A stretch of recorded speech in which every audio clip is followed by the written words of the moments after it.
You're listening to Revenge of the Drive-In, brought to you from the good folks at the Grandma Sophia's Podcast Network. This is the podcast where we watch, review, and discuss 2 films randomly selected from a list of over 2,000. This week's films, we've got 2 youth-filled comedies, which is a little unusual for us. It is indeed Friday the 13th when we are recording this, but we are spooky. Not doing a horror film like we usually do. But that's because we have National Lampoon's Animal House from 1978 and the cult classic Repo Man from 1984. I am Patrick, and I am joined here by...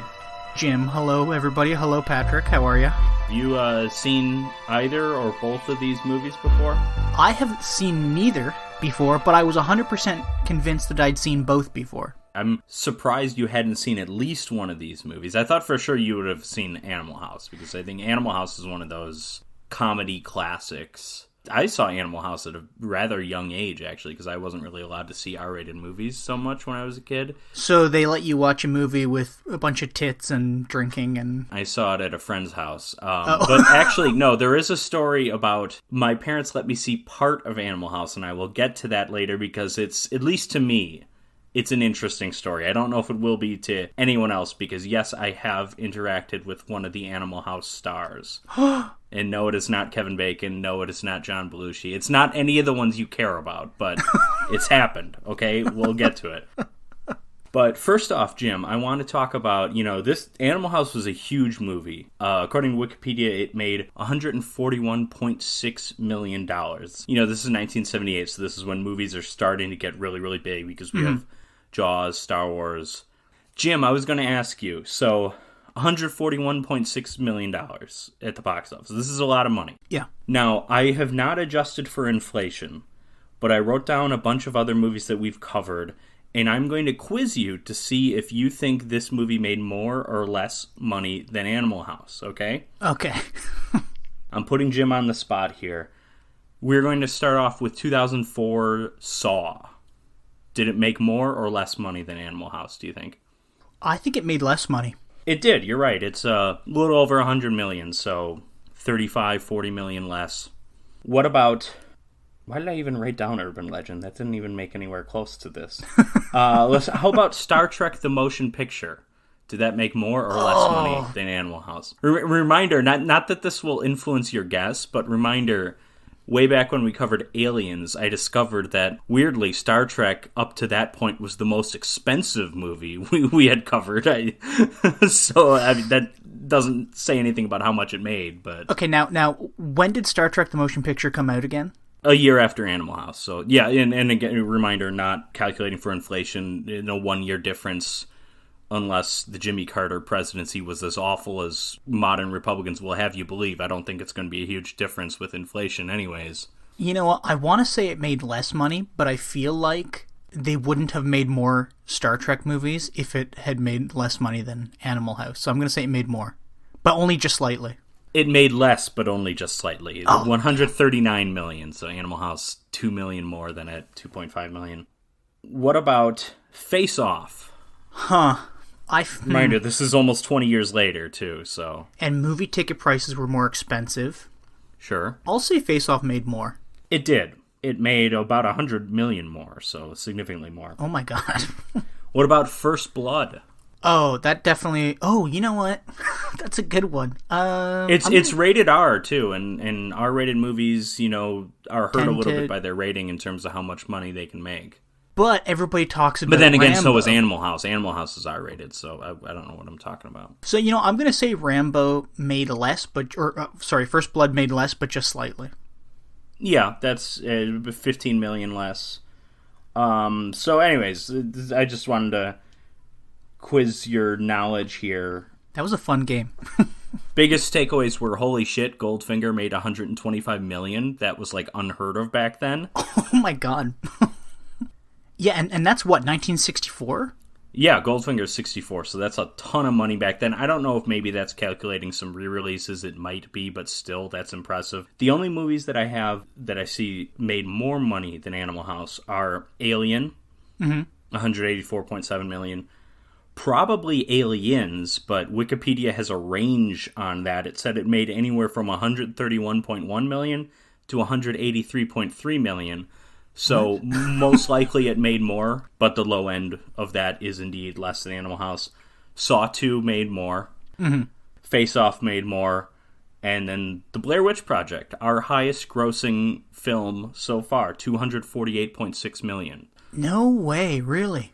But Animal House is obviously in good company because it made more than a lot of movies. A lot of movies that we think of certainly as big. Star Trek, First Blood. John Wick wasn't even close. John Wick didn't clear 100 million. Wow, that's actually surprising. I thought John Wick would have cleared 100 million. I bet you the sequels have, but I remember when John Wick came out, I think there were a lot of people like, well, huh, what is this? Like, Keanu Reeves, we're still giving him lead roles, and is this movie just named after a person I've never heard of, you know? I think it maybe took a while for John Wick to really catch on, I would guess. Because that was my story. I didn't see a John Wick movie until at least the third one was out. See, I didn't see the first one until the second one came out. So you and I are to blame for that making only 86 million. So all that's to say is that Animal House was a bit of a cultural phenomenon in 1978 when it came out. This came out right before my parents went to college, and my dad has confirmed that, yes, there were toga parties at the University of Notre Dame in the early 1980s. Yeah, this movie definitely left a lasting impact. Well, also, I've got a question for you, because I'm not, well read on boner comedies. That is essentially what this is. I'm going to slightly dispute that, but go on. I don't want to get into that now. It's like young adult stroke boner comedy. Stroke boner comedy. Yeah, you always say stroke instead of slash. Is that like a Canadian thing? Right. I've noticed that. I've never heard that other than you. Well, stroke is good. Stroke is good. If you know what I mean. Maybe it's a Friday night. But was Animal House like the first of these university / college boner comedies? Or the first probably. Big one, I mean, well, a lot of them, I mean, to begin with, are more high school than college, I would say. I mean, we saw Screwballs, of course. That sucks. Don't worry. That didn't make more than Animal House. And like Porky's, I want to say, is high school. Meatballs, I think, is like a summer camp for high school. But those are like all a little bit after Animal House. So I think Animal House, I would guess, is a little bit of the template for those. And if you remember when we were talking about Screwballs, I pointed out a weird way that I think Animal House was an influence on that, because Animal House takes place in the early 60s. Mm-hmm. Kind of inexplicably, I would say. Yeah, and I agree. So did Screwballs. Again, very inexplicably. So I think that was, I don't know why they didn't just set it in the modern day. I think the reason they didn't set Animal House in the modern day was because it was based on the writers' lives, and they were probably all going to college at the same time. Oh. Harold Ramis, who Rip. went to at Wash U in St. Louis, Washington University, which is an excellent university, and yes, RIP. Someone went to Dartmouth, and then Ivan Reitman, who I don't think is a writer, but he's a producer. He went to McMaster in your neck of the woods there up in Hamilton. So I would guess that if we were to look at it, they were all in college probably in like the early 60s, and that's why it's set then, but I'm not 100% sure. Now, so I got two things to say. One, I don't think fraternities and sororities are allowed in Canada. At universities. That's what I thought. Yeah, so, that's what I thought. Yeah, so any Canadian watching a movie like Animal House, or something that was kind of spawned from Animal House that involves I can't even say it, fraternities and sororities now, we kind of had to live vicariously through that movie. We're like, oh, this is what this is really like, you know? That's what I thought. I thought Canadian universities didn't have the Greek system. My undergraduate university also did not have the Greek system, although we had a lacrosse team, and it's just as bad. And I had a second point, but I don't remember what it was now. So, well, that's fitting. So, yeah.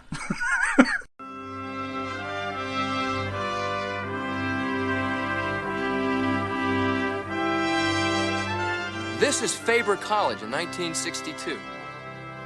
You know, 1962 had to be the best year of my life. I was a member of Delta Tau Chi.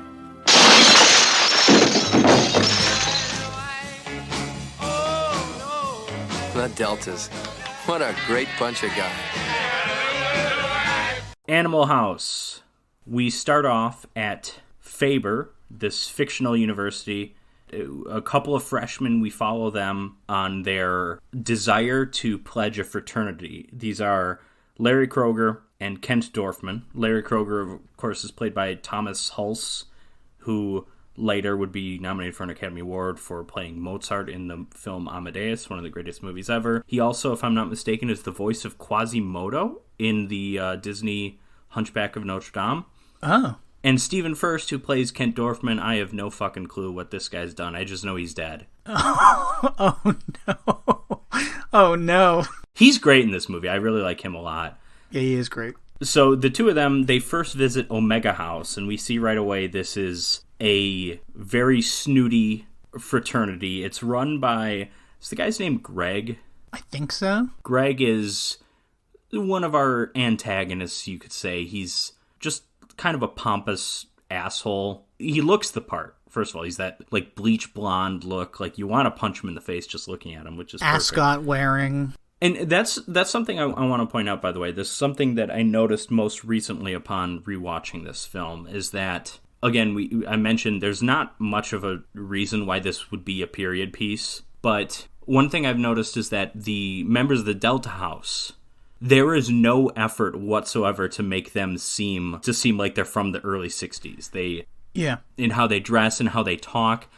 And with the Omega House people, and I'll say the girlfriends, Babs and Mandy, yes, they look very old-fashioned. They talk old-fashioned, like 50s, like American Graffiti era. Yeah, so Larry Kroger and Kent Dorfman, their experience at Omega House doesn't go too well, so they make one final stop at Delta House. Delta House, of course, is the worst fraternity on campus, but Kent Dorfman would be considered a legacy because his older brother went there. And we see right away that it's the worst house on campus, because as they're approaching it, just a mannequin is thrown through the window. And then they are greeted by Bluto, played by SNL, I don't think alumnus at this time. I think he was still on SNL, but John Belushi, who is peeing outside. And as they're talking to him, he turns and he pees on them. Then he lets them inside. And there's a lot of great like visual gags in this movie, I think, but you see this later in the toga party when people are entering the Delta House. Just immediately, like beer bottles are just flying and then hit the wall or hit people in the face or whatever. And it's also the dirtiest looking house on the planet. The set design is perfect. It's amazing. Like it makes you feel gross. Actually, you're like, oh, I don't want to touch those walls. So yeah, Delta House is I think it's the extreme version of like the stereotype of what a fraternity would be like. Horribly irresponsible people who are messy and they're slobs. They don't care at all about academics or about being good people. They just want to party and get laid, basically. That's what it is. But we meet most of our main characters here. Otter and Boone. Otter is played by Tim Matheson. He is the Rush chairman. The two of them are really close. Boone has like relationship issues with his girlfriend, who's played by Karen Allen from Raiders of the Lost Ark and Starman. But I thought that was one of the weaker aspects of the movie. I feel like the relationship's just kind of weird. But two of them are just kind of doing their thing. We also have Hoover, who's the president. Hoover, of all the... Other than Dorfman, obviously, Kent Dorfman, who the joke is that he's out of place. Hoover, to me, is the most out of place character here. Just looking at him, he doesn't have the look of, like, party boy or, like, a guy that wouldn't care. No, that's Stork. Yeah, okay. Stork has like two lines. Stork is played by Douglas Kenney, who's one of the writers of the film, who, if I'm not mistaken, was like one of the main guys, maybe even the main guy behind National Lampoon. And he was heavily involved in Caddyshack as well. Okay. And he fought very hard to not have the groundhog in that film. and then killed himself shortly after the movie came out or something. No, he didn't like really? That. Oh my god. Well, let me spread a conspiracy theory here. The last person to see him alive was Chevy Chase. And we all know now what an asshole Chevy Chase is, so was there foul play afoot with Chevy Chase? Maybe. Who knows? I don't put Chevy Chase above murder, quite frankly. You know what? I'm gonna agree with you. I mean, allegedly. But yeah, Douglas Kenny's the guy. I always thought he only has a couple lines, but I always thought he kind of looks like Billy Bob Thornton in this movie. He looks way too old to be a college student, which most of these guys do. And that's a joke, obviously, when we get to Belushi, because he has the famous line, 7 years of college down the drain later on. Yeah, actually, if I'm not mistaken, the oldest of all these characters, or of the actors, is Tim Matheson, who plays Otter. Looking at him, you would not guess he's the oldest. He looks significantly younger than Belushi. Mm-hmm. But yeah, I think he's like 33 or something like that in this movie. I could be wrong, but... So, my favorite line from this scene, when Larry Kroger and Kent Dorfman are coming in to presumably rush the fraternity, is... This has become kind of a famous line in my family, because my family, my brother, my mom and dad, we all like this movie. Kent Dorfman, who's just this loser. He's this overweight, kind of nerdy guy. You know, he's out of place, but he goes up to some people that are, like, smoking and playing cards, and he just, like, goes up to him and goes, "You guys playing cards?" And they just stare at him. And that's become a famous line in my family when, like, if we're around Christmas and we're all together and we play cards or something, my brother will just come up to us and say, "You guys playing cards?" or something. Yeah, it's great. Oh, we also, one character I haven't mentioned is D-Day. He's played by character actor Bruce McGill. He's the one on the motorcycle who, I don't know what he does with his throat to make that noise. If that's real, that is amazing. Oh, Larry, good. I see you've met D-Day. Good, you're having a nice time. It's good, good.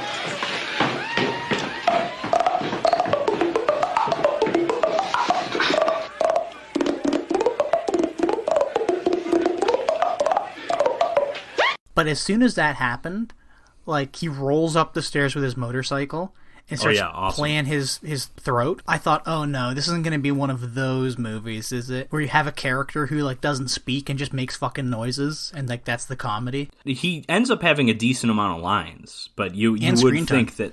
Yeah, but I agree with his introduction. You would think that is his character, but no, he's not that. So... I agree. That would have been kind of annoying if it was just that. Yeah, like a police academy or something. It's like, okay, I get it. Yeah, there is a police academy aspect to that for sure. Sometime after this mixer, we are introduced to Dean Wormer, who is played by John Vernon. Talk about perfect casting. I love him in this movie. He's in a lot of, like, exploitation movies, I think. I've seen him in... He's the, like, prison warden in... some Linda Blair Women in Prison movie. He's awesome in that. I think he's like I think he's like Dirty Harry's boss, but he's always like an authority figure. He's always angry, and he's perfect. He lends a kind of class that isn't warranted at all by the movie, but it's just perfect because he plays his role completely straight, and he's around nothing but goofballs. But his thing is he's the university dean, and you know, he's in charge of discipline. He's meeting with Greg, the leader of Omega House, and he's talking to him, and he's like, "Now tell me, which of the fraternities here is the worst?" And then Greg is doing this like, "Well, you know, they all have their positive qualities." And he's like, "Cut the shit, you know, you know who it is, who's responsible for," like, he lists all these things. And he's like, "Oh yeah, that's Delta House." So Dean Wormer is out to get Delta House. He learns that they're already on probation, which he didn't realize, apparently. So now he vows that they are now on double secret probation. Maybe my favorite scene of the movie, at the Delta House, when they're going through the projector of all the photos and they're voting on, you know, should we accept these people as members?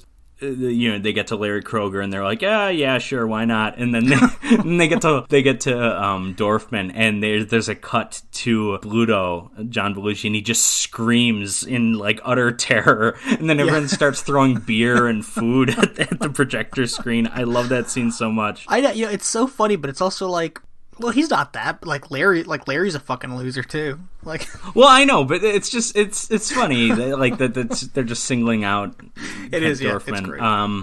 Poor Dorfman. But yeah, so everyone seems content to not accept Dorfman into the fraternity until Otter gives this grand speech about how he's a legacy, and listen, you guys were all losers too when we first accepted you. So they agree to accept him, and at the acceptance ceremony, they are given their pledge pins, and they are also given new nicknames. Larry Kroger is now Pinto, and Kent Dorfman is now Flounder.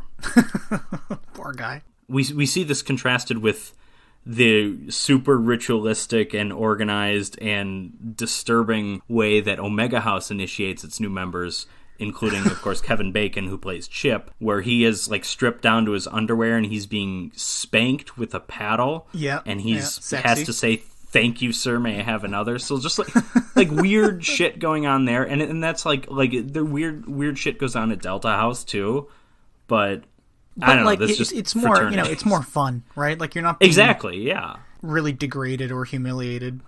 Why would you want to be affiliated with Omega House? What was the former PM of the? David Cameron. Yeah, yeah, and he fucked a pig, right? For part of his pledge. Yeah, and that's the thing is like the weird fraternity stuff. There are instances of weird stuff like this. So the next big scene is also one of my favorites, and this is where I'm gonna segue into talking about my personal interaction with one of the Animal House stars. This is where we learn that Flounder is in the ROTC, first of all. But they're out there doing drills led by Niedermeyer, who is a student who is a member of the Omega House. He picks on Flounder in particular because Flounder's pathetic, and he's wearing his pajamas underneath his military uniform. And then he comes up to him, and he's like, "What is that on your uniform?" And Flounder's like, "It's a pledge pin, sir." And then the reaction is priceless. "A pledge pin?" Like, you can just hear the spit coming out of Mark Metcalf's mouth. You can feel the spit coming out of his mouth. Yeah, you can feel it. Anyways, and here's where I got to talk about my interaction with Mark Metcalf, who plays Niedermeyer. So, when I was, we'll say probably like 6th or 7th grade, my family and I, we went to First Stage Children's Theater in Milwaukee, which is a theater troupe that casts a lot of kids, but also has, adult actors. And their big thing is they do like a Q&A period after the show is over, because they really want to get like kids interested in theater, and lots of times these are a lot of their shows are kind of like meant for like junior high classes that are reading a book, and then they go and see a play that's based on that, and then they get to ask questions about like, okay, so how did you change this, or why did you change this, stuff like that. So we saw A Christmas Story, which featured Mark Metcalf as the father, the Darren McGavin character in A Christmas Story. Yeah. I was like 12, so I didn't know who the hell this guy was. My parents recognized him as the maestro from Seinfeld, and then they recalled that he was also in Animal House. So that night, we dug out our Animal House VHS or DVD or whatever, and we watched the pledge pin scene. We watched this scene. So that was my first experience with Animal House. I was very young. About a year later, my junior high class read the book The Giver, the Lois Lowry book. Then we went to the same theater to see it performed. And at this point, I recognized him. Mark Metcalf played The Giver, who's the old character. And okay. I was prepping for this because we had the Q&A period afterwards, and I wanted to ask him, excuse me, is that a pledge pin on your uniform? But I was really shy back then.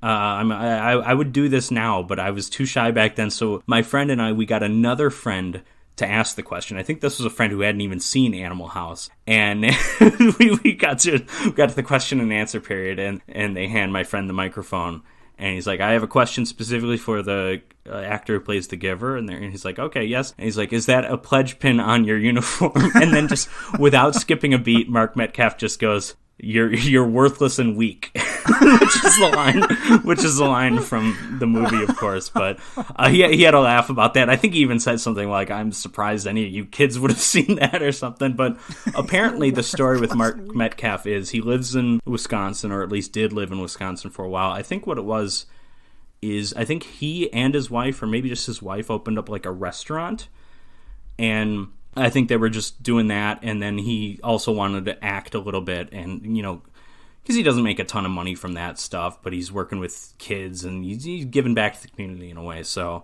But yeah, that's my Niedermeyer story, and that's all I got. Probably took way too long to explain it, but it's a legendary story in my family, cool. Because my parents did not witness it, but I had to tell them, of course. But anyways, this scene proceeds with Otter and Boone. golfing, trying to hit Niedermeyer. They hit Niedermeyer's horse in the ass. Then later on, they hit Niedermeyer in the head. So Niedermeyer, as the horse is running off, is being dragged along on the ground. So therefore, the next time we see him, of course, he is in a neck brace. It's a wonderful scene. I like this scene quite a bit. So we're also introduced to Professor Jennings, played by Canadian legend Donald Sutherland. And Donald Sutherland as Jennings. Now, was Milton saying being bad is more fun than being good? I don't like his character in this movie. I feel like he doesn't add anything. He's an English professor. He puts down John Milton, which I'm not cool with. Katie, Karen Allen, Boone, and Pinto go over to his house to talk to him. We don't really know why they're going there other than just to talk to him. And then he immediately starts, like, smoking pot with them. I think you're right about his character. Like, it doesn't really add anything to the movie. I like his character, though. Okay, yeah, I mean, he's not a big role. He's in, like, 3 scenes. Yeah, but, like, he is playing that kind of cool, chill prof. And, like, I have been to professors' houses before, and I may or may not have partaken in illicit substances with professors. Actually, it would have been illicit at that time. It just made me laugh because I'm like, oh, this is what part of, like, the university experience is. You meet that cool prof, you smoke pot with that cool prof. This is not part of the university experience that I'm familiar with. Oh, okay. Never mind then. You know, it's nitpicking, but Karen Allen, I assume, is a senior. She might not be, but I know Boone is a senior because there's a line later, like, you're going to graduate in 6 months. You're 21 years old. Mm-hmm. But Pinto's a freshman. Like, how did all 3 of these guys know him? Like, they're not all in the same class, are they? It's just weird. But my biggest complaint about this scene, though, is that there's just not a big payoff to it. The payoff to this mildly funny scene where the professor, who's obviously some weird, like, proto-hippie beatnik type guy, the payoff is Pinto saying, "Can I buy drugs from you?" Like, that's it. Like, the scene, I don't think it's that funny to begin with, but it definitely deserves a bigger punchline than that. I like the scene a lot, but I think it's just because the scene itself is funny. Like, it's funny because it's bizarre, right? Like, it's not the normal university experience. Yeah, it might have been in the 60s. I think it probably was in the 60s for a lot of people. And it was for me in the 20-teens. Okay. So Flounder is on stable duty. He has to clean up after Niedermeyer's horse. But Niedermeyer's horse hates him, and he's, like, ready to smack it with a shovel when Niedermeyer stops him. And that's when D-Day and Bluto come up to Flounder and say, like, hey, you hate Niedermeyer, right? You hate that horse. Let's get some payback. And so they steal the horse. They sneak it into Dean Wormer's office, and they lock it in there. And then D-Day hands Flounder a gun and says, go shoot the thing. Like, this is all testing him, especially because we find out the gun only has blanks in it. But the horse has a heart attack when he points the gun at it. And then because later on, he doesn't even fire at the horse. He fires up into the air to make it sound like he shot the horse. But then the horse just collapses and dies.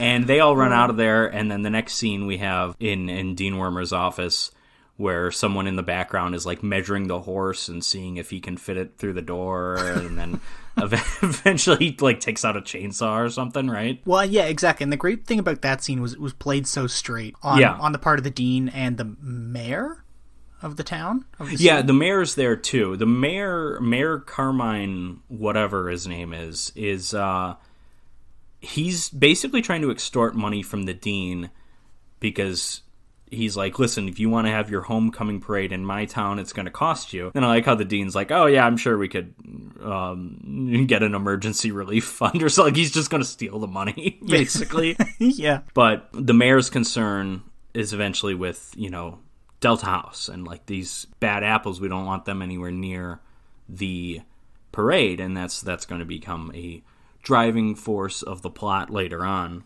Another very famous scene is in the cafeteria here. This is probably the most famous John Belushi scene in the movie, at least, where he goes through the entire line of the cafeteria, takes literally more food than is humanly possible. Like, it's falling off his tray.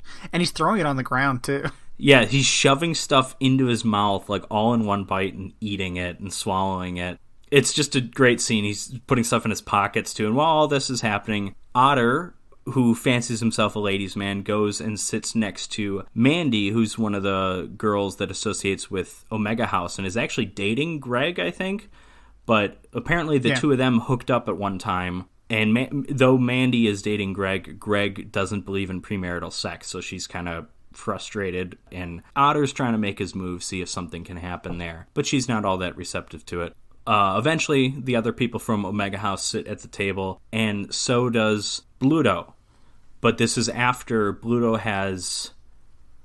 This isn't going to make much sense unless you see the movie, but John Belushi, the acting range on his eyebrows is insane. You know what I mean? I know exactly No one what you can mean, yeah. move their eye. He has that famous scene where he's just like looking at, I don't know if it's Jell-O, but then he kind of like looks back, almost breaks the fourth wall, and just does this thing with his eyebrows that is just hilarious to look at. He looks like a cartoon character. Like, you don't see eyebrows move that way on like anyone else. Belushi's incredible with the facial expressions. Like I mentioned earlier, that scream that he does is hilarious. He has a lot of moments like that. Well, it's also great because he can go from 0 to 100 in a split second and not skip a beat. You know what I mean? Absolutely, yeah. He has a couple moments where he kind of breaks the fourth wall. There's the scene where he's on the ladder and the woman's taking off her clothes in front of him, and he just kind of turns towards the camera. And he has such a funny expression on his face. It's really almost like a great. Looney Tunes thing, right? Like Very much so. Yeah. So he sits down with these other people. He discusses them, of course, and then he shoves a thing of... I don't even know what that is. It's just like a ball of something in his mouth. Yeah, and then squeezes his cheeks and spits it over everyone and says, "I'm a zit, get it?" And then Greg tries to pick a fight with him, which results in them chasing each other around, Niedermeyer trying to get involved, but he's got the bad neck and everything. And then, of course, it becomes a food fight. Classic goofy scene, wacky hijinks scene. That's one of many scenes like that in this film. I want to talk about the comedy in this movie. Some of it is a little outdated. For sure. And we'll get to that. A lot of that stuff comes later with the stuff that's just aged horribly well and the political incorrectness, which, to be fair, was politically incorrect back then. Well, I wasn't even talking about that, but I mean, like, stuff like John Belushi doing the "I'm a zit" thing.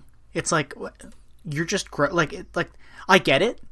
You know, it's not that funny. Like, I get it, but people would have thought that was fucking funny. Same with D-Day playing his throat. You know what I mean? The throat stuff is awesome. But you're right. There is some political D-Day is the throat goat, as they say. Ew. Ew, I don't think that's... Ew, stop it. That's what that term means, right? That's exactly what it means, yes. I think the zit thing is a perfect example of, like, a lot of this, what happens in this movie isn't that funny, like, were we to see it happen in real life today, but the point is that it's like a more innocent age, right? Yeah. And how these Delta House characters conflict with the order of everything else in the movie. I think there's a little bit of that. I agree. I don't think the zit thing is the funniest. I think the funniest part of this scene is the eyebrows and just everything with him going through the cafeteria and taking as much food as he can. That to me is a lot funnier than any zit thing or even anything that follows with the chase and the food fight. I totally agree. And my kind of follow-up point to this is that a lot of the humor is immature. It is childish. Sure. It might get like a smirk off of you. But I also find that this movie balances that immature humor with, like, actual funny, intelligent humor, like with the dead horse. And just the timing of that scene when the guy starts the chainsaw up and it cuts. Yes, yeah, that's a good point. This movie has... Intelligent might not be the right word, but this movie has some really good... The comedy that works more than just literally what's happening. Like, the filmmaking enhances the comedy, the timing, the editing. There's a few instances... I mean, this we gotta say it. We just gotta rip this Band-Aid off. This film was directed by John Landis, a man responsible for multiple deaths. I have no idea what insurance costs are like on a John Landis production. This is before he killed anyone, of course, but... There's a few things here in this movie that are just so well done. The edits, already mentioned one, but the going back to when Flounder comes up on the projector screen and they just cut immediately to Belushi just screaming. I think that's such a hilarious edit. There's another one later on. It's at the parade scene. This is probably the biggest laugh of the entire movie for me, because it everything works because the music really brings it home, but everyone looks down at their watch at the same time. It's just like one by one, each character who's this crucial part of the plan of this of this revenge part of the parade. Hoover looks at his watch, it's 11 o'clock. D-Day looks at his watch, it's 11 o'clock. And we get the same musical sting for like each one, like Stork or whoever. And then eventually it's Bluto looks at his watch and it's like 5:35 or something. and it's the editing of that is just, it's genuinely brilliant. I think that's I think over the years, to me, this movie isn't as funny as it was when I was younger, which makes sense because a lot of the humor is immature. But there are aspects of the filmmaking that I appreciate more and more each time, I think. I don't think you have to be just a genuinely, great director to make a really funny comedy movie. But if you have a director that knows what they're doing and wants to enhance some of the jokes with actual filmmaking, I think that, it makes a difference. And John Landis, as much as I hate the guy, he made a couple pretty good movies. American Werewolf in London, Blues Brothers. I think this is the best of those three. Mm-hmm. And even though Dorfman's date almost gets fucking smoked in the head by a glass bottle in a scene when she comes into the house for the toga party. Mm-hmm. I rewatched that scene multiple times, and I feel like that sugar glass bottle grazed her face. Oh yeah, her hair moves, I think. Yeah. Yes. Yeah. So, back to some juvenile humor. We have a scene at makeout point or whatever where Greg is with his girlfriend who's giving him a hand job. It's just he doesn't believe in premarital sex, but they're also having a joke is that he cannot maintain an erection and he gets distracted and she's like, God damn it, Greg, are you even trying? And so that's not working, and the point, you can see where this is going. Oh yeah, Greg's a loser in every way. I mean, not in the same way that Flounder is, but he's a loser. So after Greg brings his girlfriend home, drops her off at her sorority house, Bluto just happens to be there, happens to find a ladder lying down in the middle of the yard, and he takes it up to spy on the women. There's a pillow fight, of course, topless pillow fight, which he watches. Yes, of course. And then when Mandy goes into the other room, he follows her, and what he does, and this is another weird family connection I have with this film. I mean, not that I have a family member who literally did this, but apparently my great-grandfather, whom I never met, who passed away before I was born, apparently this was his thing. When he was on a ladder and he needed to move the ladder, he would stay at the top of the ladder and just jump and just move the ladder that way. It's horribly unsafe. No one on earth will tell you that you should do this, but this is what Belushi does in this movie, and this is apparently what my great-grandfather did, so that's what I always heard about. But he ends up looking at Mandy in her room. She takes off her top, and she's presumably about to start masturbating when John Belushi falls backwards. And this is another scene like the scene with Donald Sutherland. It doesn't add anything to the movie, but I at least like this scene. I think it's funnier than the Donald Sutherland scene. I love the bit where when she's taking off her top and he just kind of turns towards the camera, breaking the fourth wall. That to me is hilarious. And again, Belushi's facial expressions sell it. Yeah, that is comedically brilliant and perfectly timed. But also, too, I had assumed that he fell off the ladder because of his erection, and that pushed him off the wall. Yeah, sure. Yeah. I mean, that's, yeah. Which is also funny. Haha. It's all right. So, Delta House has a big midterm exam, or I guess everyone has a big midterm exam coming up, but Delta House plans to steal the tests, and it's D-Day and Bluto again. They sneak in to wherever the answer sheets are being copied, but Chip from Omega House has already gotten there, and they switched out the test, so they steal the wrong test. Everyone in Delta House gets a 0 on their midterm. There's the famous line, I think Hoover says it. He says, like, I just checked with the guys from the Jewish fraternity, and they said our answers are all wrong. Yeah. Great joke. And this is when Dean Wormer comes into Delta House for the first time. And, everyone tries to hide their beer or something. And he's very threatening to them. This is the first time he's interacted with any of them. So it takes a while for that to actually happen. It happens a couple more times, obviously. But he informs them that they've been on double secret probation and that this is their last chance. And Hoover, again, being the kind of out of place one, he's like, well, I know our grades aren't doing so hot, but we're confident we can bring them up with our midterms. But after Dean Wormer leaves, Hoover is really worried, and he's like, guys, I think we actually need to get our shit together. But then he's outvoted. Everyone just votes for a toga party instead. So, You guys up for a toga party? Toga! Toga!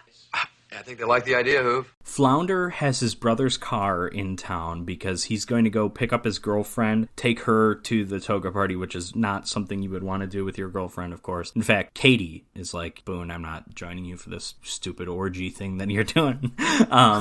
So the other characters basically bully Flounder and make him take them to the grocery store. There's a funny scene where Otter off screen is throwing him all these groceries, and he's like catching them, and it's very clearly it's too many groceries for one person to be throwing him. And Boone stuffs a bunch of food in Pinto's clothes, and when they're leaving the grocery store, the checkout girl, who I don't think I have her name written down, she comments on, like, she obviously notices that he's stealing, and he apologizes, and he says, like, listen, this is just for a fraternity thing, and she's like, it's okay, I won't tell anyone. And then he decides to ask her to the toga party. Clorette is her name. So she eventually does show up there, but also at this grocery store, Otter is making his moves on an older woman who he learns is Dean Wormer's wife.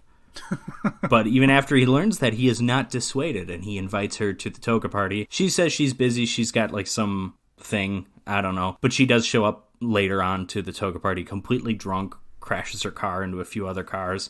So at the toga party, they get a band, they get Otis Day and the Knights to perform. So at this scene, this is Delta House completely crazy, beer flying everywhere. There's the wonderful moment where John Belushi in his toga is walking down the stairs, and there's like a hippie guy playing acoustic guitar. Yeah. And then he just stops. And again, I love the facial acting from Belushi, because he like knows he shouldn't, but he's like walking by, and then he's like, wait a second, like, is there? And he just like slowly turns. Then he takes guitar, smashes it against the wall numerous times, then just hands it back and says, sorry. Flounder and his girlfriend are the only ones not in a toga. Flounder's in like a nice suit. His girlfriend is all dressed up, and when she comes in, of course, that's when, like you were saying, the beer almost hits her in the face. There's also, I don't remember if it's this scene. I think it's this scene. It is this scene. It's not the opening scene at Delta House, because Tim Matheson is upstairs at that point. But in this scene when he like lets a couple women into the house, he's like, can I take your coat? And then when they walk off, he just throws them on the ground, which is great. I love that. So we get the toga party. They do the song Shout by the Isley Brothers. Then Clorette shows up, and she begins drinking like a fish, basically, right away. Yeah, just pounding him back. She and Pinto eventually go upstairs to Hoover's room, which I want to point out has a freaking Confederate flag in it. That doesn't seem like Hoover's thing. I don't know. No. Otter goes upstairs to his like sex pad with Dean Wormer's wife. There's a little bit of fumbling around with things, but he still plays it pretty smooth. Pinto and Clorette, meanwhile, Clorette passes out right after she takes off her bra. And then there's a weird scene where they do the literal devil and angel on the shoulders. Mm-hmm. The devil is telling him to just fuck her brains out or whatever. And the angel's like, no, don't do that. She's passed out. Don't do that. And so he decides not to do that. Thank God. Thankfully. Yeah. But he also just ends up taking her back to her house and dropping her off in a shopping cart when she's still, like, passed out drunk, which is kind of funny. After this latest party, Delta House is really in trouble now because there's reports of sexual transgression so disturbing that we later find out won't even be able to be reported in their hearing, or there's some line like that from Niedermeyer. But they have this final hearing, and the hearing, it's Niedermeyer is the sergeant at arms listing all the charges against them. Hoover is supposed to defend them, but eventually Otter ends up doing another big grand speech, and it's complete nonsense, and he definitely knows it's complete nonsense, because he's like, listen, if we can't just judge this entire fraternity based off of a few bad apples, if we are at blame, is it not the entire sorority system that's to blame? And if this entire sorority system isn't to blame, is it not the fault of the entire American university system? And then it's like, well, then is it America itself? And then everyone starts marching off as they're singing like America the Beautiful or whatever. Yeah. And then, but obviously the hearing doesn't go well. The university starts confiscating everything from Delta House. There's a great line, I don't remember who says it, but he's like, they're taking everything, even the stuff we didn't steal. Yeah. Yeah, and I love when Bluto starts freaking out about them taking the booze. Yeah, because the guy's like walking by, he's got like a crate of alcohol, and he trips and falls on the ground and it breaks, and then Bluto just screams. Yeah. I also like when Otter shows up. Well, when Budos is like, they took the bar, we were out of everything. Otter tosses him like a barely opened bottle of Jack Daniels, and he just downs it in one gulp. Now, I could taste that scene. You know what I mean? I was like, yeah. Ugh. And then I love how he just finishes it by just throwing it into like a car window or something. Yeah, and he goes, thanks, I really needed that. I'm like, oh, Jesus.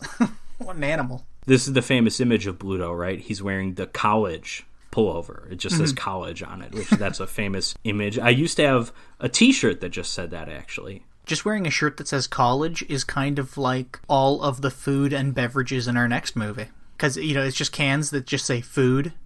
I guess I don't even remember that. Oh, okay. Never mind that. Anyways, so they're not expelled yet. You would almost think they're expelled, but I guess they're not. And some of our main characters agree to go on a road trip, and of course they have to take Flounder's brother's car. So it's Flounder, Otter, Boone, and Pinto. And it's Otter's idea. He basically just wants to go over to this girls' college and fraudulently hook up with a woman, because he's got this grand plan. He's going to ask about this woman that he knows just died, but he's going to claim to be the boyfriend. I like how that scene's going. Like, he plays it well. He's talking to her roommate, and he's like, well, I just don't think I should be alone. And she's like, yeah, let's go out and do something. I'll grab my coat. And then he's like, oh, could you bring three dates for my friends? Yeah. And they end up going to a club that, this is, I think, one of the worst scenes of the movie. It ends up being a black club. But when they stop there, because Otis Day and the Knights are performing, of course, the people that were performing at their toga party. Boone in particular is really excited because he's like, Otis loved us, wait till he sees us. And Boone was the one who was almost like performing with the band, like he was drunk and just pretending to sing into a beer bottle. Yeah. But they walk into the club, they're immediately out of place. They're the only white people there.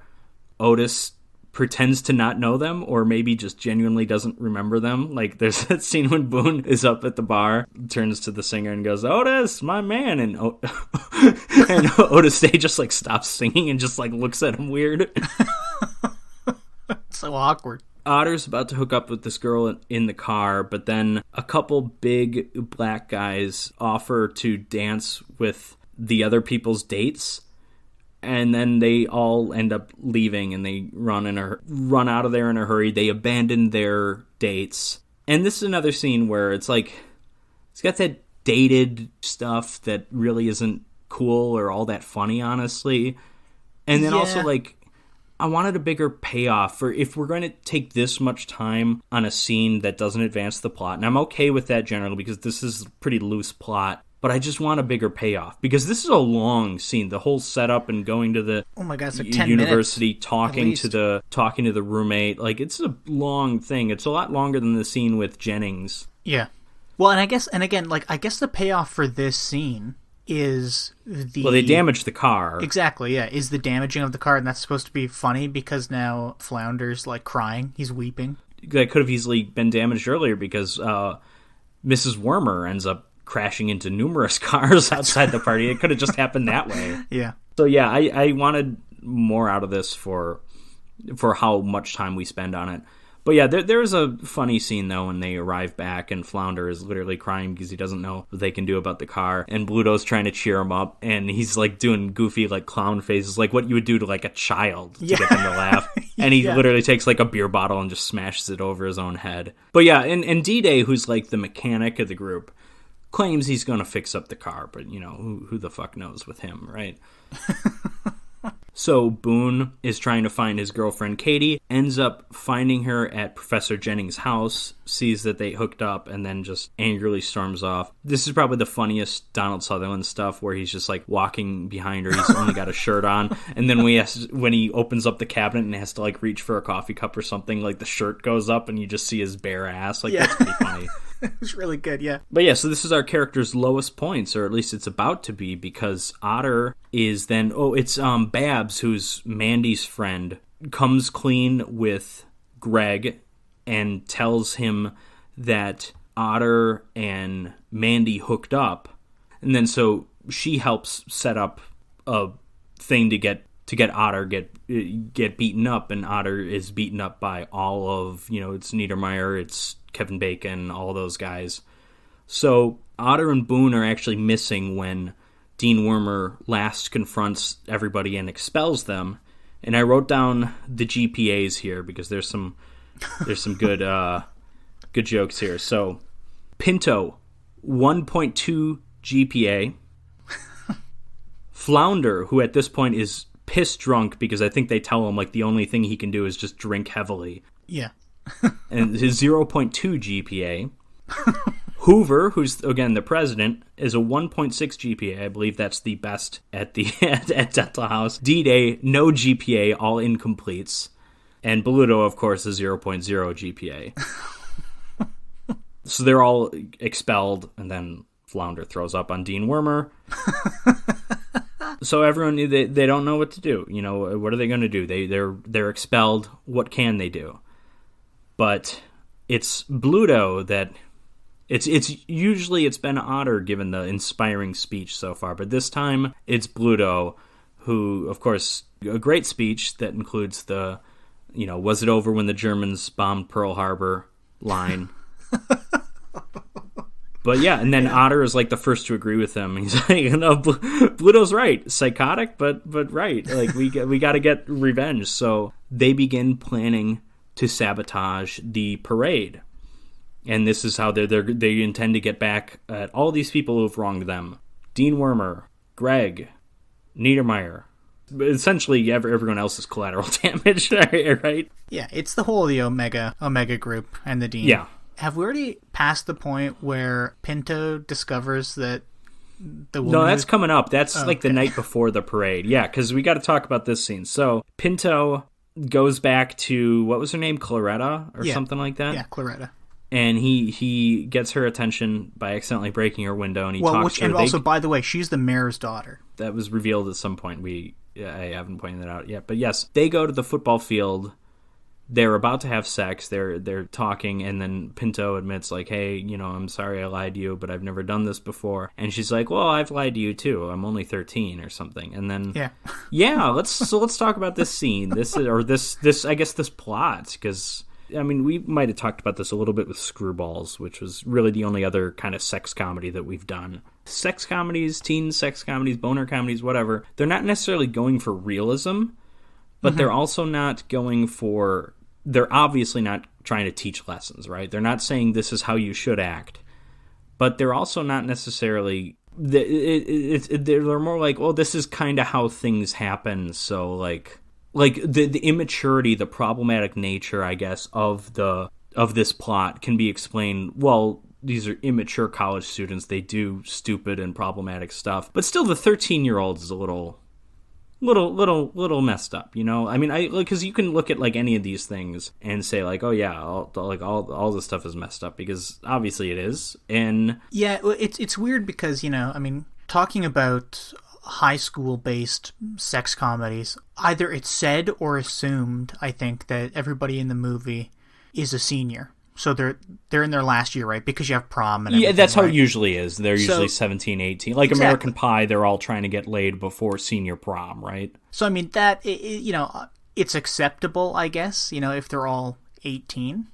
But when you take a movie like this and then... If I can interrupt you, it's certain things are acceptable. Like the immaturity of the desire to just get laid, but like there's still like objectification, the not, there's still messed up stuff, but usually the movies have like a little bit of like character development usually. Yes, yeah. But yeah, here I think what you're saying is in a college it's everyone's an adult except for this one character. Yeah, and that makes it weird too, but also like Animal House and high school sex comedies are marketed towards, 16-year-olds, 17, 18, 19, Sure. 20, early 20s, stuff like that. Baby's first tits. Yeah. We gotta see it, yeah. It's just odd when you take a character, especially a 13-year-old character, and throw them into a movie like this. I mean, obviously the actress isn't 13. And that's the thing, is it is just a cheap joke. The actress isn't 13. The actress is 18, 19, 20, something like that. But it comes off as weird when you hear that, and you're like, oh, sure. That's weird. Yeah. Because, half an hour before, you were contemplating raping this woman as she was passed out drunk on a bed. And also, I want to point out, too, it's just kind of weird filmmaking stuff or whatever, but when she passes out, when he's taking her bra off, that's when it turns out there was just tissue paper or toilet paper in her, like, padding, right? Yeah. And so, like, the implication is there that she doesn't really have boobs and she's trying to look older, right? So there were seeds planted at, this girl's maybe not 13, but maybe not college age. But then we still get the shots of her actually topless, just passed out, which is weird. And also, she's not flat. Like, why is she doing the padding? It's not like a Keira Knightley situation. Yeah, so that's just weird. Yeah, I agree. And again, I was just going to say, was that padding there to imply that she was severely underage, or was it just supposed to be like a throwaway joke? Good what I mean? Question. Like, good question. So, this Clorette DePasto, played by Sarah Holcomb. Sarah Holcomb you may recognize from Caddyshack, which I mentioned earlier, the film that got one of the writers to commit suicide, or rather murdered by Chevy Chase. So she did not have a long acting career. 1978 to 1980, she's in 5 movies, including one where she plays herself. What the fuck is that? Mr. Mike's Mondo video. What is that? Oh my god, is that a porno? She's only in a handful of movies. This is her first movie. She was supposed to be in Jaws 2, but apparently Jaws 2 went through a bunch of rewrites, and at some point she dropped out of that because I'm like, I don't have time for this shit. It's Jaws 2. It's not worth it. But, and this is just, she has a really brief Wikipedia page, but according to, I'm just reading directly here, Animal House co-writer Chris Miller said, quote, "She was young, younger than the rest of us. We were a fast crowd. Drugs were everywhere. She fell into what, for lack of a better term, you would have to call bad company." End quote. Yeah. To my knowledge, she's still alive, but this sounds But read like... on past that. Yeah, well, I know I was going to, but yeah, the character Dory Lawrence in the film Stateside, which is something I've never heard of, an actress who suffers from schizophrenia, is based on Holcomb. So it sounds like this movie fucked with her life, which is messed up. And let's just say it's not the first, or well, it might be the first time, it's not the last time John Landis ruined someone's life, or in some cases ended it. But yeah, that's like, you hate to see that. Like, that's just, everything about her character in this movie is awful and weird, and I don't like it. This just makes it so much worse. Mm-hmm, for sure. Yeah, that's really unfortunate. I mean, what can you say? What can you say? Yeah, there's kind of a black cloud over this now. For me, anyways. That's just unfortunate. Yeah. This poor girl. But anyways, let's get down to our hilarious climactic scene at the parade. A change of note. There's no other way to come back from that, right? Because I do like this scene. So they're doing all these things. D-Day makes Flounder's brother's car into a parade float, which is a cake that says "Eat Me" on it. Hoover is setting up with like a chain, which he attaches to another parade float, and which ends up tearing it in half and tearing down a telephone pole. Flounder buys a bunch of marbles. Stork, Douglas Kenny, he buys a length of rope and some notepad to write on. Oh. No. I don't know how he killed himself. It might have been a gun. I read it. He drove off a cliff. Okay, well, he buys a car then. So yeah. Anyways, he jumps into the marching band when the conductor, the parade leader, whatever, the marching band leader, tosses up his baton. He pushes the guy out of the way, grabs the baton, and then leads the marching band into an alley. Then, of course, the float, the Eat Me cake float, arrives. I think this is the scene where it really kind of hit home to me, is like, oh yeah, they're doing something here with the 1961 or 62 setting or whatever, where everyone else is like this kind of innocent, like old-fashioned movie character, and these guys are just modern assholes. Like, because there's a scene where he's approaching, where the float is approaching this weird, like, Genghis Khan float. Yeah. and one of the guys turns and like looks back and he's like, hey, say they're approaching really fast or something. And just like the way he says it is like so like old time movie. I'm going to be completely honest with you. I didn't realize that this movie was, I guess, a period piece until this scene. Well, yeah, because this scene is the one. Obviously, when we get the, there's the epitaphs for all these characters, right? Then it's very clear. But you're right, it's not a big part of the movie. But I'm just thinking like, knowing that, like, oh, that kind of makes these scenes a little funny. But the parade is in shambles. A woman in a bunny costume is launched into the bedroom of a young boy reading a Playboy, and he goes, "Thank you, God." The car, the death machine, formerly Flounder's brother's car, crashes into the bleachers where the mayor, Dean Wormer, and his wife are, and Greg also, and it sends them all up in the air. Greg goes to the car and tries to beat up the people, everybody involved, but Otter ends up taking him out. Bluto, for no reason, is dressed as a pirate, which I rather enjoy. Yeah. And he's like swinging around, he's like climbing buildings as all these people are chasing him, because Niedermeyer was marching with his ROTC guys. And they have, like, all these rubber bullets or whatever, right? Because they have guns, but they don't have actual, like... But he actually has real ammunition as well, which he loads up. He almost kills Flounder. Yeah, that's right. Yeah, he shoots the bottle. One of the floats ends up driving up and taking him away.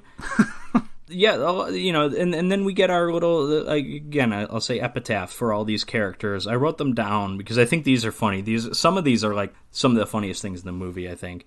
The first one we see is Hoover. This is after he says to Dean Wormer, like, hey, you think you can reconsider, like, admitting us or something, And it says he's a public defender in Baltimore, which I assume is a joke about how Baltimore is horribly crime-ridden, but that didn't really land for me. Some of these don't land, but some of them are great. Pinto is an editor at National Lampoon. Yeah.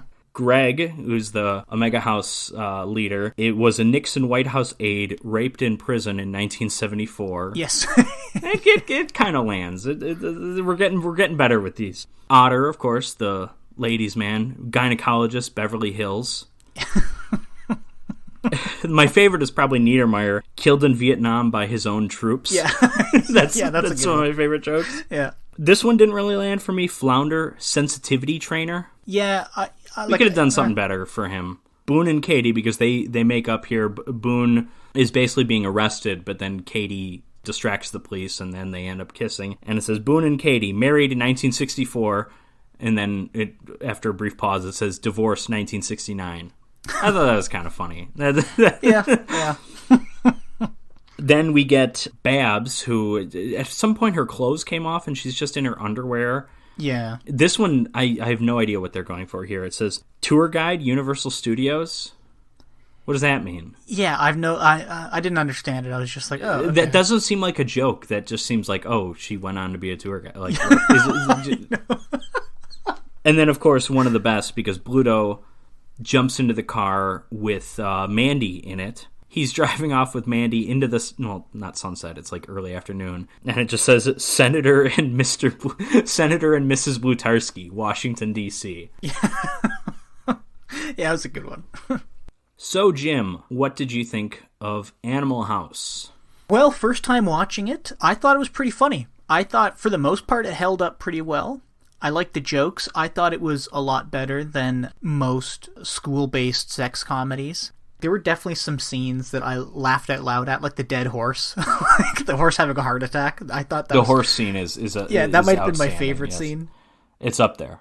It's genuinely a great movie. I can't believe I'd never seen it before. I wish I had seen it sooner. Yeah, it's fantastic. How about you? Well, I like it quite a bit, too. I don't like it as much as I used to. I think when I was younger, maybe because I hadn't seen a lot of kind of raunchy comedies, I thought this was like the funniest movie ever, just about. It's like, I don't think it's that. I think it's very funny. I think it's funnier than most comedies. I don't think it's the funniest thing ever, though. It's no Young Frankenstein. I mean, I think it's very funny. I've spent a lot of time talking about my favorite scenes. Some of them are not scenes so much as just really brief things. I think the biggest laugh for me is when they're all looking at their watches. Yeah, that was great. How organized they are, how coordinated they are. It's 11 o'clock for all of them until it's 5:35 for Bluto. Most of the best stuff, I think, are some of the Bluto bits, whether it's him breaking the fourth wall, him with his eyebrows, his facial expressions, when he's dressed in all black and he's trying to be sneaky, the way he just kind of runs and kind of hops around, again, very much like a cartoon character. And then the scene where he screams when the picture of Flounder comes up, of course, is brilliant. And even when he's peeing on them is hilarious. Yeah, that was a great character introduction. That was good. Yeah, and then when he screams when they trip and drop all the liquor, that's great too. Yeah, a lot of the best stuff is him. I think there's a lot of other stuff I still like, but Bluto is definitely the highlight. There's a few scenes here where, and this is acceptable because it's not a movie about the plot by any means. It is just a goofy comedy, but there are definitely a few scenes that don't go anywhere, and they don't justify their existence within the movie because the payoff isn't good enough for how much time we spend on them, i.e. the scene with Otis Day at the black nightclub, the scene with Jennings and smoking pot, and maybe the handjob scenes with Greg, maybe even a little bit. And I mean, it's not a perfect movie, and we talked about some of the more problematic aspects, obviously, but I also think I mentioned this a while ago, but I'm going to combat your classification of this as a boner comedy. Please do. Yeah, go for it. There's an aspect to that, of course. But it's never about them just trying to get laid. That's something that comes of it, but it just like, they're just trying to have a good time, and it becomes this like revenge movie later on with the Dean Wormer and stuff. But there's an aspect of it, but like this is a smaller aspect, obviously, but there's a very small aspect of this where it's a stoner comedy, and obviously I wouldn't call it a stoner comedy, and I don't think you would either, because it's really just that one scene. But I don't think either of us has seen Porky's, so really, unfortunately, Screwballs is our reference here with sex comedies. This isn't Screwballs, because Screwballs, everything was about sex in that movie. This one, it's not. There's a lot of the best humor is, it's the lines like 7 years of college down the drain. It's all that stuff. I agree with you because, I was just calling it a boner comedy because I think that's what this type of movie has been called. But I think because Animal House spawned so many actual boner comedies. Like, if we're going to compare Animal House to a movie, we could compare it maybe to Revenge of the Nerds. Which I also haven't seen, unfortunately. Oh, okay. Yeah, so like that movie, just quickly, literally in the title, Revenge of the Nerds, it is a boner comedy about these nerds kind of coming of age and meeting women and proving that nerds are quote-unquote cool. Sure. There's something to do with like the dean in that movie too. I haven't seen it in a long time. But that is a boner comedy because there is so much sex and nudity, and a lot of large portions of the plot revolve around sex. Yeah. With Animal House, something that surprised me, because this is a famous comedy, and again, it's seemingly or apparently, or I'm sure it did, spawn all kinds of these collegiate-based comedies. I was surprised at how little nudity and sex there was in the movie, and how little the plot actually revolved around it. Yeah, I guess that's my point, is that it's a feature of the film for sure. But sex, nudity, that's an aspect of juvenile humor, obviously, but there's just so much more humor that has nothing to do with that. And if this is a sex comedy, this is one of the few that's, like, critically acclaimed in a way, right? Because most of those movies, like, they might do well, but they're not going to be respected by critics. This movie's, what does it have on Rotten Tomatoes? I'm going to look that up really quick. Well, as you look that up, I'm going to make a point here. This movie has kind of stood the test of time. Sure, things are a little 91% on Rotten Tomatoes. That is wow. Absurdly high for, like, a sex comedy. A lowbrow comedy specifically, I guess. Yeah. Because lowbrow is certainly a fair classification. This isn't highbrow cinema by any means. I think even though some things have aged poorly in this movie, and unfortunately we have that story about Miss Holcomb, this did age pretty well, and I think it's because sex isn't stressed in it. You know what I mean? It's not revolving around sex and whatever else that most youth comedies would come to be based around. This is more concerned about making actual jokes. The sex isn't the joke. The nudity isn't the joke. It's actual jokey jokes. It is. You know? It is in a few instances, i.e., Donald Sutherland's ass shot. That is I laughed out loud at that one too. Yeah, that's a good one. That's the funniest bit of nudity in this movie. But I agree with you to a certain extent. I think the movie's aged very poorly in certain regards, as any comedy would, right? There's topical might not be the right word, but the whole Greg becoming a Nixon aide that gets raped in prison, like that's a joke straight out of the 70s, right? That doesn't you would, if you were doing this movie now, you wouldn't have that joke. But the humor that ages poorly ages because of the substance primarily, but what ages well is the actual construction of the jokes. Yes, you're right. The editing, the things in the like the what you talked about with the dead horse in the background and the timing of that whole scene when he busts out the chainsaw, like all that stuff is great. You know, there's some good slapstick here, but there's just like a lot of good just visual jokes and the jokes that are created in editing specifically too that I appreciate. And there's also a lot of just John Belushi's facial expressions are just hilarious. They just are, like, you know. Yeah, it's a shame that, I mean, I enjoyed him in this movie, but I just wish he had more lines so he could say funny things instead of just do funny things. Sure. But I also feel like maybe... Because when he has that big speech towards the end, that is hilarious. It was over when the Germans bombed Pearl Harbor. Like, that's awesome. But you're right, he doesn't have too many lines other than that. Well, and I'm also wondering if it's possible that by this point, you know, John Belushi was just showing up to set like fucked up every day, like so fucked up that he wasn't remembering lines. You know, it's possible. But I'm also going to say, referencing what we read about Sarah Holcomb in the Wikipedia article, and also knowing what I know about Caddyshack and just comedy of this era, I'm going to say he probably wasn't the only one. If he was like that. Yeah. I don't know any specifics, but I just know what comedy was like in the late 70s, early 80s. I know what SNL was like at that period. I mean, SNL had that problem through Chris Farley, obviously. Mm-hmm. Like, maybe it's gone away now, but... The biggest question is, do you think after shooting that scene where he's pantless, that Donald Sutherland then showed up to do lines of coke with Belushi, pantless in his cardigan, in his little wool cardigan that he was wearing?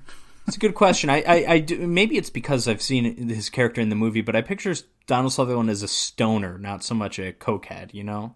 If I ever meet him, I'll ask him. Well, you better hurry. He's pretty freaking old. I know. Right?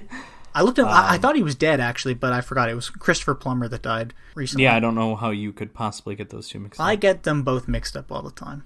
I'll tell you what, I know his son, Kiefer, had some major issues early on when he was younger, drugs and stuff. So, speaking of which, we're talking, I mean, this is going to work as our segue here.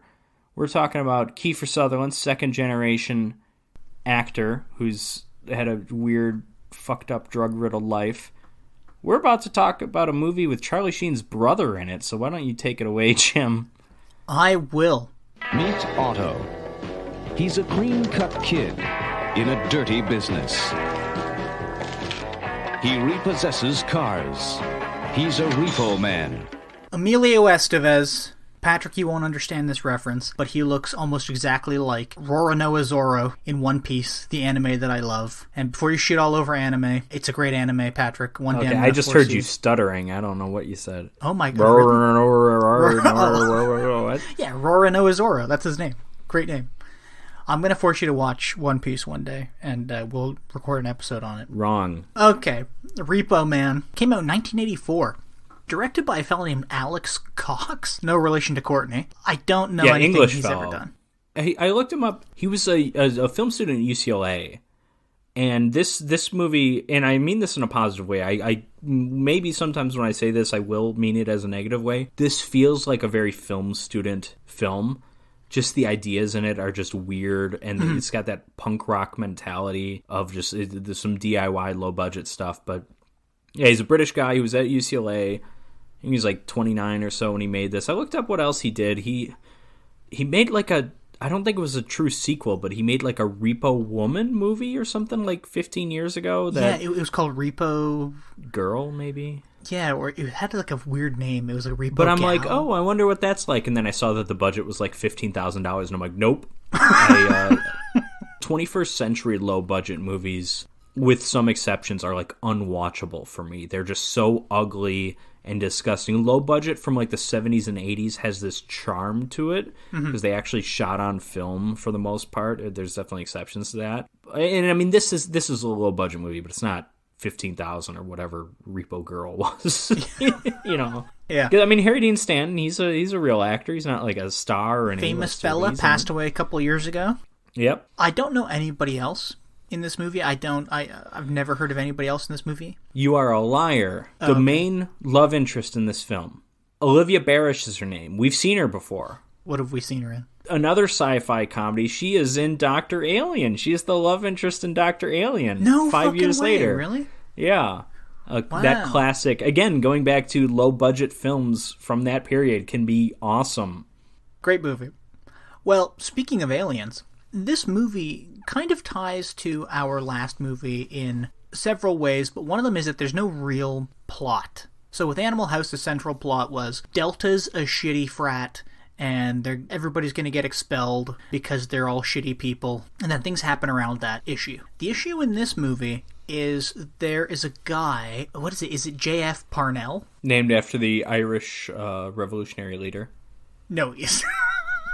I'm just guessing. I don't know. Charles Stewart Parnell? Probably not.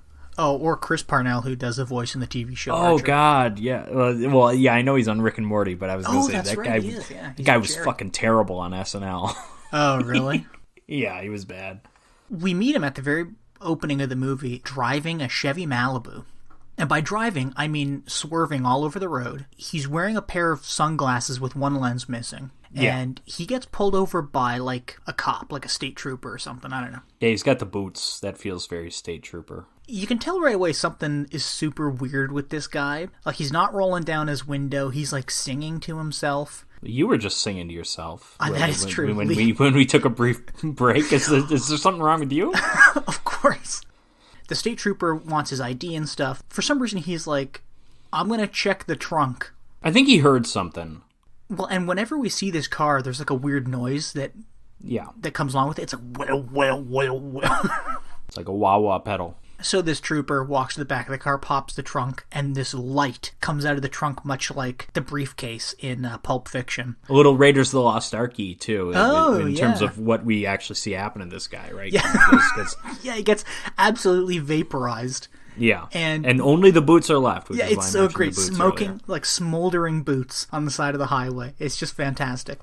And then everything just kind of all happens from this point on, and various storylines are intertwined. But we are introduced to Otto, who's played by Emilio Estevez, and he's this punk rocker kid working at this shit grocery store that he gets fired from because he throws his friend into a display and mouths off at the manager. Does Emilio Estevez look like a punk rocker to you? Because no, he doesn't. This is weird casting to me. He just doesn't have the. But then again, he's also kind of like a 2-bit, like a wannabe. Like there's a little bit of that. Yeah, because we learned that he's a fucking loser. That's the problem. Very quickly, we learn that he's a loser. He's lost his shit job at a shit grocery store. A job that I've had, by the way. Oh, no. I was not fired. I quit. Good for you. he has, I guess, what could be described as a girlfriend who then is fucking somebody else while he's going to get her a beer. Nobody really respects him. He doesn't really have any place to go. He lives with his parents, but he's a hard punk rocker, you know? Also, to reference something I brought up in the Animal House bit, if you go back and rewatch this movie, all of like the food products in the movie just have food written across them. Okay. And beer cans just have beer written across. I did notice the beer, come to think of it. Yeah, I did see that. And I wonder, there's obviously an aspect to this movie, maybe bigger than, it's more than just an aspect. There's a satirical element to this film, obviously. But I wonder how much of that, too, is just low budget. You know, this is what we have to do because we can't afford to show a company logo, and this is easier than, like, faking one, you know? Making, like, a... What is it? I don't know if you've seen Mandy, but...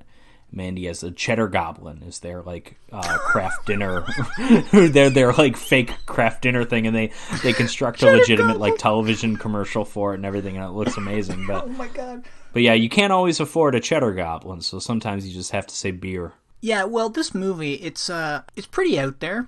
Oh, for sure. I don't and kind of building off what you just said, I don't know if that is due to budget or if it's due to trying to make a statement about society as an independent filmmaker. You know what I mean? Yeah, it might be a bit of both, but yeah, I think both are distinct possibilities for sure. So Otto's walking down the street after all this awful shit has been happening to him, and this random guy in a car, Harry Dean Stanton, I think his name's Bud, he asks him to help him move his wife's car because she's in the hospital and yada yada yada. He doesn't want to leave the car in a bad end of town. So he chucks Otto the keys, and it's an Oldsmobile Cutlass, a beautiful Cutlass. And Otto hops in it and starts it up. And Bud is like, come on, let's get going. Hurry up. Come on, you gotta follow me. Let's go. And unbeknownst to Otto, Bud is a Repo Man. And this like Mexican family leans out the window and sees that their car's being repossessed. This somehow doesn't tip Otto off to what's happening, and he drives away. And he tails Bud all the way back to a repo shop, to their yard, and he parks the car. And he goes, wait a minute, you guys are Repo Men. He's like, yeah, we are, kid. And Otto kind of scoffs at them. He like pours a beer all over their carpet. Yeah, because they're the man. He's the because they're the establishment. You know, they're stealing people's things, taking their hard-earned or hard-stolen stuff away. You know. He also meets a character at this repo yard. I forget the guy's name, but he's a mechanic. Is it Miller? He's really weird, very weird. There's a lot of weird things about this movie, but this guy's one of them. He just seems like he's on acid or something the whole movie, but. Eventually, like, Otto goes home, asks his parents for some money, because I think they promised him, hey, if you go back to school and finish it, we'll give you $1,000 and you can travel Europe. And when he goes home and he's eating brand food out of a can, his parents are, like, mesmerized by the television. They're just... Yeah, this was weird. They're very, like, lethargic and just staring at the TV. His mom lights up a joint. Otto asks for the money. He says, hey, you know, you promised $1,000. I'm going to go back to school. Can I have the money up front, though? And his dad says, oh, well, we don't have it anymore. We gave it to this televangelist because we're buying Bibles for people in South America or something. Mm-hmm. So Otto decides to go back to the repo yard to say, hey, can I get a job? Like, am I going to be paid every time we take a car back? While all this is going on, there's like some government organization that is now looking into the death of this state trooper. And oh yeah, I like to because they're also with the cops, and they're like, so what actually happened? And they're just like, oh, it happens every now and then. He just exploded or whatever. Like that's the official story that this government organization is going with. They're basically the Men in Black. Mm-hmm. Except a woman is spearheading this group with a shiny metallic hand. That's weird. There's all kinds of weird stuff, right? Like, even the scene just before Otto's talking to this mechanic, and the mechanic pulls out, like, an air freshener from the car, and he's like, you'll find one of these in every car. And then it cuts to the state trooper's motorcycle, and you see an air freshener hanging off the window of the windscreen of the motorcycle. Yeah, motorcycles don't have windows. Sorry. My apologies, the windscreen. But, sure. Like, there's just, like, weird, like, the whole movie is weird. Oh, yeah. I like it, but it's a weird movie. Well, also one thing we haven't discussed about this film yet. Actually, we didn't discuss about Animal House either so much, but the music. I think this movie's kind of, among other things, it's known for its music. It's got kind of a punk rock soundtrack. The theme song is done by Iggy Pop, or at least written by him. I don't know if he performs it. Apparently, the soundtrack, the music, is how the movie was made. They weren't able to get funding until they had like all these punk rock tracks on it and stuff. And it's like, okay, so now the movie's a little marketable because of the music. But the music's kind of interesting. They've got that repeating riff.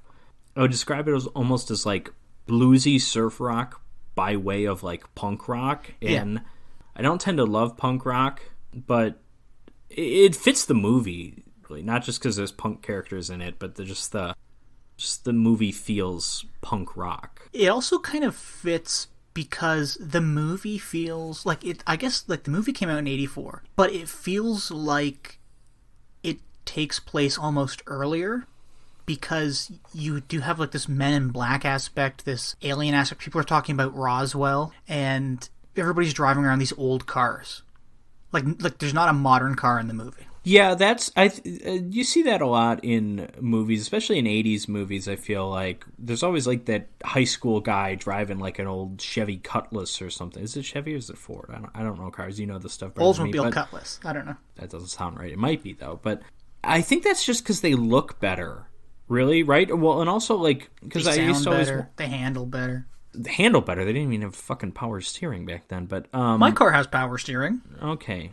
Well, excuse me, but no, there's a few aspects. Like one, I always wondered, like when you watch older movies, were convertibles that much more popular back then than they are now, or is it just that they look better on film, or is it that most movies are, a lot of them take place in L.A., like this movie, obviously, so there's going to be more convertibles in L.A. than in Ontario, but and then you see these like old cars in these movies, like Nightmare on Elm Street. Johnny Depp's got like an old car or something, and it's like I don't know if that's just like what they had or if they just thought it looked better. But I've always said this, and I know I've talked to you about this. The Roger Moore era James Bond movies, the worst cars, because cars just sucked. Yeah. Back then, like the sports cars, the cars that were considered very nice in like the 80s, are ugly. They just are. Like 60s cars, 50s cars still look gorgeous. Yeah, and then even 70s cars are certain beautiful. 70s, like earlier 70s, yes. Later 70s, not as much maybe, but yes, some of them for sure. Well, it's funny because most of the cars in this movie are from the late 60s and early to mid 70s. So you get these fucking boat-sized cars in the late 60s, mid 60s, and then up to the late 70s, like 78. So like the car that I own, it was like the last of the boats that America was producing. Sure. The last of the super yachts. Exactly, yeah. Leonardo DiCaprio crashed into a tidal wave in Wolf of Wall Street. But I do think that they look better on camera because cars had so much more character. They look better, not just on camera. They just look better, honestly. Yeah. They're like there's swoops on their body. They're colorful. The fins, I love the fins. Yeah, they're just sexy. So I mean, really, this movie is like is a car lover's wet dream. No, you're thinking of Titane. I haven't even seen it, but I got the reference. Good. Neither have I. Yeah. Back to Repo Man though. Otto becomes a Repo Man. And Bud is kind of training him, and they're doing coke together because all Repo Men do coke to stay up and to stay alert. They refer to it as speed. Speed is different than coke, isn't it? Listen, I don't want to talk about my. Well, I don't know anything about this shit. I think it's different than coke. Hold on, I'm looking this up. But is speed horse? I think speed might be horse. Oh, it's cocaine and amphetamine combined. Oh, I see. Okay, I wouldn't have Interesting. That's exciting. Which I was listening to a song the other day. And this guy was saying, he was singing this song, and he said this girl that he was into had a pocket full of horses and a tank full of gas. And I was like, what the fuck does that mean? Pocket full of Trojans. What? Oh, horse. Okay, because horse is a drug also. It's like a street name for a drug. Yeah, see, I didn't even know that. But anyways, I'm going to start calling condoms horses. But I always thought in the song, I think it's 1999 by Prince, he's got the line in the song is, I've got a lion in my pocket. I always thought the line was, I've got a line in my pocket. I thought that was a drug thing, but it's not. It's just, a animal thing, I guess. I don't know. What the fuck's a lion doing in his pocket? Yeah, or maybe there was a lion. Prince is like 5'2". He can't fit even a baby lion in his pocket. or was there a picture of a lion on a condom back in the day? There might have been. Who knows? Or there's that British. I don't know if it's British. Could be like Belgian. But there's a chocolate bar that's available in Britain that has like a lion on it. Maybe he's just bringing one of those to the club. Ladies, would you like some chocolate? The most sensual of all sweets. His mission is to repossess a 64 Chevy, but hidden within its trunk What you got in the trunk? You don't want to look in there. is the most important discovery in the history of our planet. Repo Man. On one of the jobs that Otto and Bud are working on together, they take a beautiful old Cadillac Eldorado, and as Otto's driving it down the street, he sees this woman. What's her name again? Olivia Barish is the actress. I don't remember the character's name, but the Dr. Alien woman. Yes, Dr. Alien lady. While Otto's driving down the street, he sees her running. He says, hey, do you want to ride? And she hops in, and they're just shooting the shit. And then these Men in Black agents pull up next to them. Otto doesn't realize, or he doesn't notice them. And she sees them and ducks down and forces him to drive down a side road by just cranking the steering wheel. And he's like, hey, what's going on? Why are you afraid of these guys? She says, if they find me, they'll kill me, I think is what she says. And then she pulls out a photo and shows it to Otto. She goes, look at this. And he says, what is it, like a fucking sausage or something? Yeah, you don't see it that clearly. Yeah. And she goes, no, it's the bodies of 4 aliens in the trunk of a Chevy Malibu. We're going to publish this. It's going to be national news. So Otto's like, this is ridiculous, and he drops her off at a UFO place, United, what is it, Fruitcake Bakery? No, sorry. United it has a false name. Yeah, what is it? But it's like a UFO museum or something. I don't know what it is. Yeah. Yeah. But he drops her off, but before she actually goes into work, they decide to bang it out in the back of this Eldorado. When Otto gets back to the yard, though, he sees that the picture that he was just shown has been published in the paper. You say the paper, but it's like the National Enquirer or something. Yeah, it's like the paper, sure. Oh, that's right, yes. But Yeah. It is one of those nonsense things. The point is, the exact same photo that he just saw is on the nonsense paper. And while that's going on, there's a call coming down the line that there's a crap old Chevy Malibu that has a repo bounty, I guess, on it for $20,000. Which is way more than any other car. Now you have the government and these repo guys looking for this car, but also we were introduced earlier to these Mexican brothers. Is it like the Rodriguez brothers or something? Yeah, we've got several groups looking for this car because we've got plain old car thieves too. Yeah, so you have these punks who stumble upon the car and steal it. You have this government the government looking for the car. You have our repo men looking for the car, and you have these Mexican repo men also looking for the car. And then you have, Parnell crazily driving this car all around LA. The Mexican brother repo men spot the Malibu at a gas station when Parnell gets out to vomit all over the place. And he's not looking well. He's looking really shaky. And luckily for Kevin, I think that's his name, the coworker / friend of... the guy who worked at the grocery store. Yeah. Who now works at this gas station, yeah. Yeah, he was going to open the trunk, but he didn't at the last second because these Mexican repo guys showed up. And they steal the car. If Kevin is his name, and I don't remember, doesn't he kind of look like Napoleon Dynamite? He looks exactly like Napoleon Dynamite. So these Mexicans have the car, and they pull up to a convenience store to get something to drink because they're like, hey man, this car is like really hot. And they're just like sweating through their clothes sitting in this car. So obviously we realize that there's radiation coming from the trunk. And that is presumably what is killing people when they open the trunk. Or unless they're like irradiated alien bodies. Yeah, there's more to it than just radiation, but the radiation seems to have something to do with why Parnell is all sick and weird, but yeah. Yeah, well, near the end, we really discover how crazy Parnell is. He's given himself... been lobotomized. I think he gave it to himself, is what he said, didn't he? But after he built like a neutron bomb or something like that. I thought maybe he was just a Kennedy sibling and they just did it to him because they didn't like him. So these Mexicans, they realize something's weird with the car, but they're going to cash in. And as one of them is on the phone and the other one is in this convenience store, these punks just run up and steal the car and drive it away.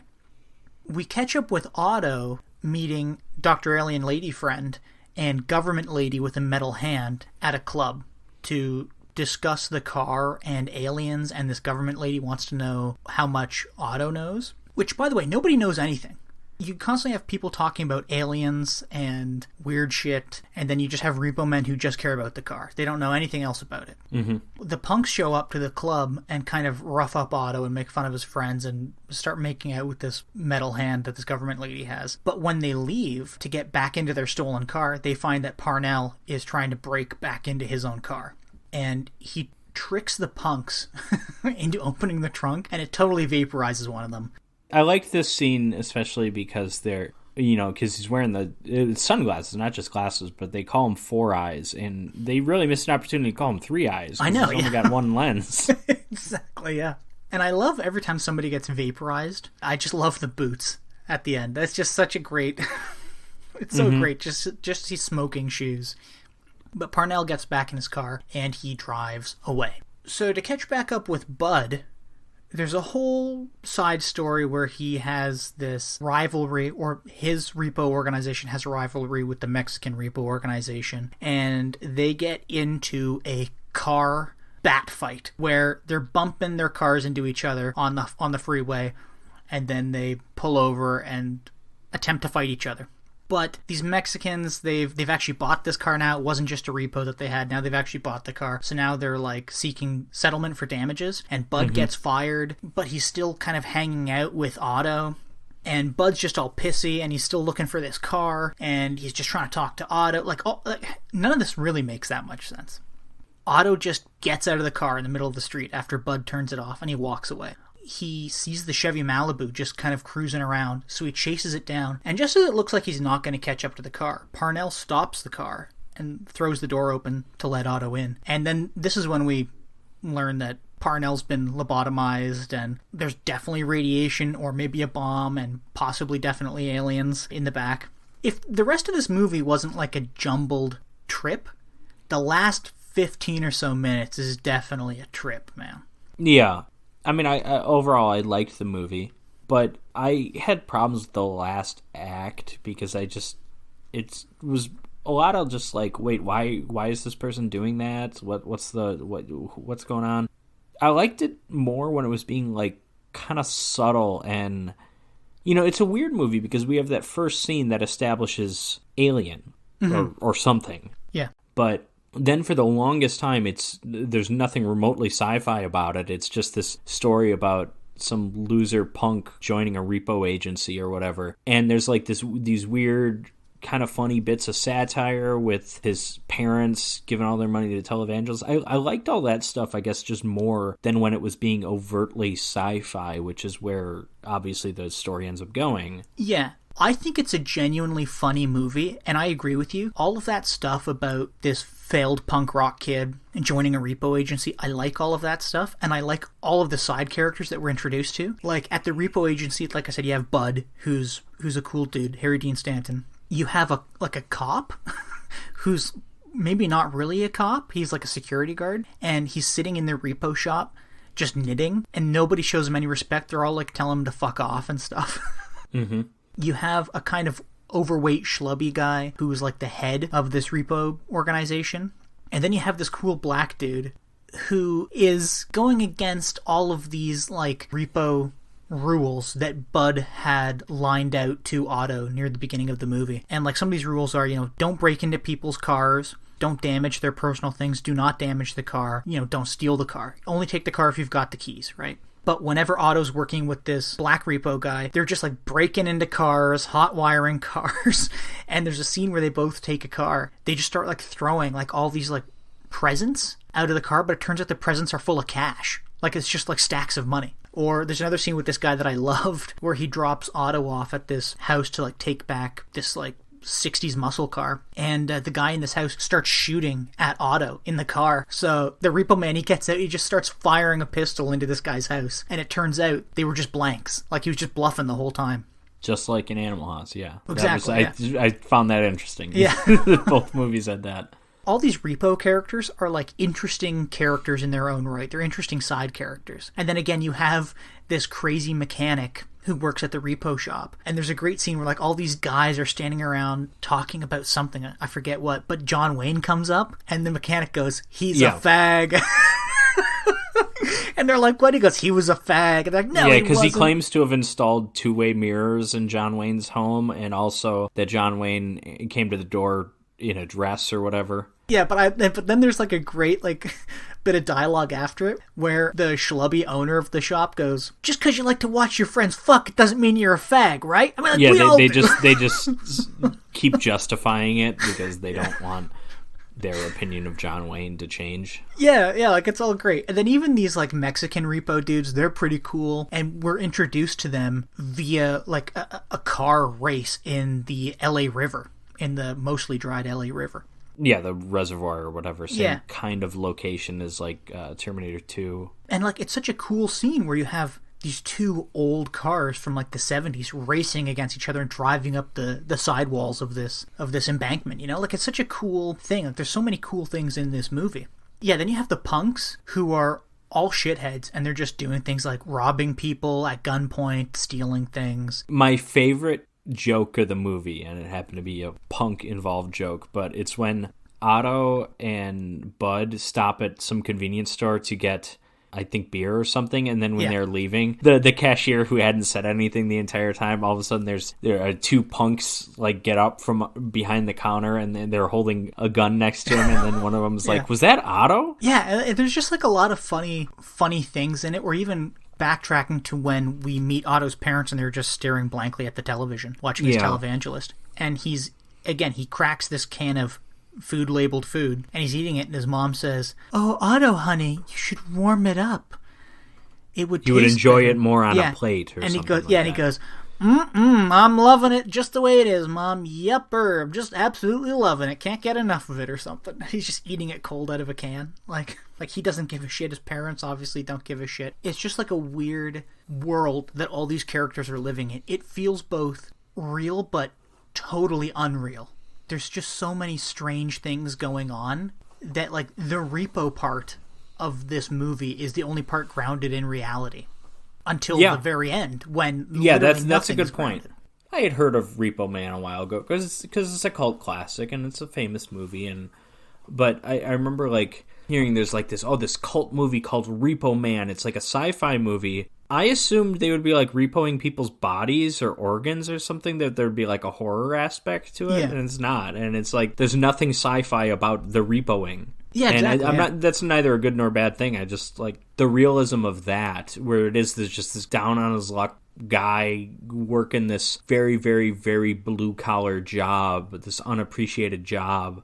Then there's all these goofy, weird stuff happening around him. Like there's so many great scenes. Early on, Otto's working with, I forget the black guy's name, but the black repo guy. He hands him like a paper bag because there's like a woman parked next to them at a stoplight, and he goes, "Here, try this. It always works on the women." And he gets out of the car and he pulls a dead rat out of the bag and throws it into the car, and the woman looks up and goes, "Oh, how lovely," and then just maces him in the face. And peels away, and then the Repo Man peels away after. It leaves Otto in the street like screaming in pain. But to get to the last 15 odd minutes of this movie, and we do mean odd, Otto and Bud go into the same convenience store that was being held up earlier. Yes. The punks show up, and the punks hold everybody up at gunpoint. And then there's a security guard who's a little spooked, and he pulls his gun out, and Bud pulls his gun out. I don't remember who shoots first, but I think the security guard does, or one of the punks do. But anyways, people just start getting blown away left and right, and Bud gets injured in the side of the head, and there's just broken glass and blood and dying people everywhere. And another great hilarious scene is this punk is bleeding out on the floor, and Otto's like talking to him. The punk is like, this is society's fault. I'm just a product of society. And Otto goes, "That's fucking bullshit." Like, he's like, you're just a shitty person and you kind of deserve this. And the guy's like, "Yeah, but it hurts," and then coughs up a bunch of blood and dies. Like, it's just totally bizarre. But is this not the fault of the entire American university system?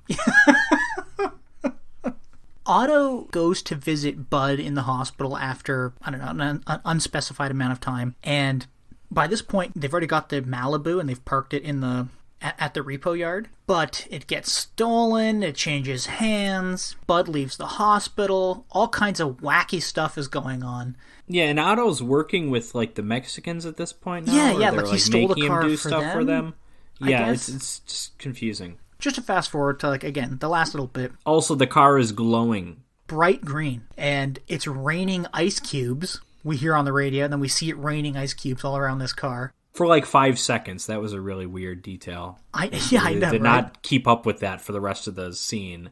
Bud is sitting in this glowing car, and they're talking about how they're going to split the money. Then Bud slides out of the car, and there's like a government or police helicopter flying overhead.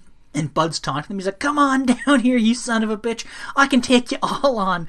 And just a machine gun opens up and plugs him in the gut like 50 times. An amazing shot, by the way, because he's like right next to Otto, and Otto doesn't get shot. And I know. They were specifically just aiming at him. But from a helicopter, that's tough to do, I would imagine. Then all the government agents burst in. They all show up in their van, and all these guys in suits get out, like these flame retardant suits, and they're trying to approach the car, which is now like sparking electrically. A government guy touches the car and then bursts into flames. And then in the background there's another government guy sitting down, and he's like, God, I love this job. And then this televangelist that we've very briefly heard of a couple times throughout the movie, he shows up and he approaches the car holding out a Bible, but then the Bible bursts into flames and he goes, holy shit.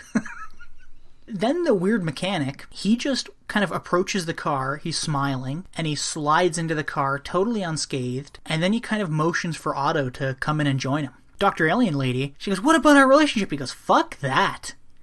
And he hops in the car, and it immediately lifts off the ground, and then they fly around LA in this glowing car.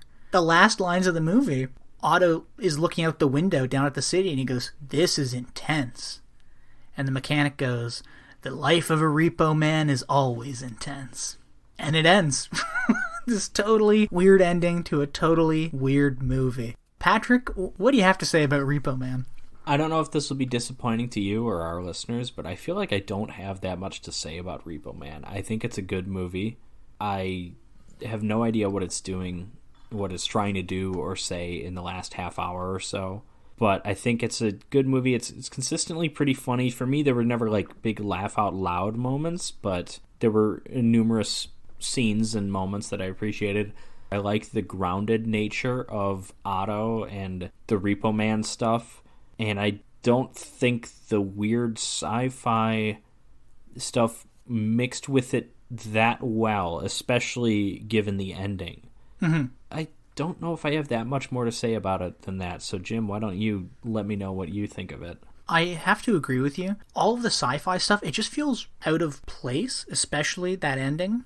I'm not sure what the director was going for. I don't understand it. But I did think that the movie succeeded in being a comedy and being rather entertaining. It's not as funny as Animal House. It might not be as entertaining. Yeah, I mean, it's not the same type of comedy, obviously. No, exactly.